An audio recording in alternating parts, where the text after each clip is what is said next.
মজার একটা হাদিস শুনে, সহিহ বুখারীর হাদিস, মুসনাদ আহমদ ইবনে হাম্বলও এসেছে এই হাদিসটা। আম্মা জান আয়েশার সাথে ঝগড়ার পর আম্মা জান আয়েশাও রাগ, আল্লাহ রাসূল সাল্লাল্লাহু আলাইহি ওয়াসাল্লাম রাগ।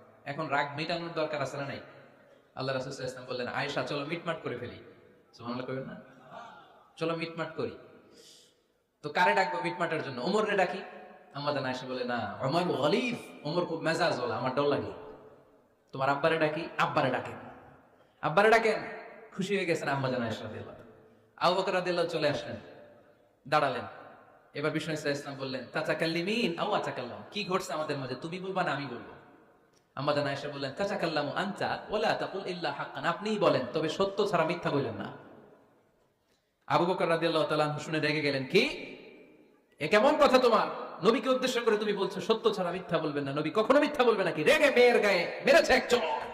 চোর খেয়ে আম্মা জান আয়েশা উল্টে পড়ে গেলেন। সাইয়েদনা আবু বকর রাদিয়াল্লাহু তাআলা রেগে গড়গড় করতে লাগলেন, আবার মারার জন্য উদ্যত হলেন। আম্মা জান আয়েশা রাদিয়াল্লাহু তাআলা বাঁচার জন্য এবার বিশ্বনবীর পিছনে যে আশ্রয় নিলেন। সুবহানাল্লাহ পড়বেন না? বিশ্বনবী সাইয়েদনা আবু বকরের সামনে দুই হাত মেলে ভেবে দাঁড়িয়ে গেলেন। আল্লাহর হাবিব যখন আম্মা জান আয়েশাকে বাঁচানোর জন্য দুই হাত উঁচু করে দাঁড়িয়ে গেলেন, সাইয়েদনা আবু বকর থেমে গেলেন। সাইয়েদনা আবু বকর এই পরিস্থিতি দেখে ঘর থেকে বের হয়ে ঘরের বাইরে দাঁড়ালেন। এবার আল্লাহর রাসূল সাল্লাল্লাহু আলাইহি ওয়াসাল্লাম আম্মা জান আয়েশাকে তুললেন, বললেন, ইয়া আয়েশা কাইফা রাআইতিনি আনকাসতুকি মিনার রাজুল, দেখলা নাকি কেমন করে আমি তোমার বাবার হাত থেকে তোমারে বাঁচালাম? আজকে আমি যদি সামনে দাঁড়িয়ে না বাঁচাতাম, তোমার বাবা তোমারে একেবারে মেরেই ফেলতো। সুবহানাল্লাহ পড়ে। দেখছো আয়েশা, আমি বাঁচাইলাম তোমারে, আমার সাথে ঝগড়া করে আমি বাঁচাইলাম। এই কথা শুনে আম্মা জান আয়েশা রাদিয়াল্লাহু তাআলা লজ্জায় পড়ে হেসে দিলেন। সুবহানাল্লাহ পড়বেন না? লজ্জায় হেসে দিলেন। বিষ্ণু ঈসা ইসলাম এবার হেসে দিলেন।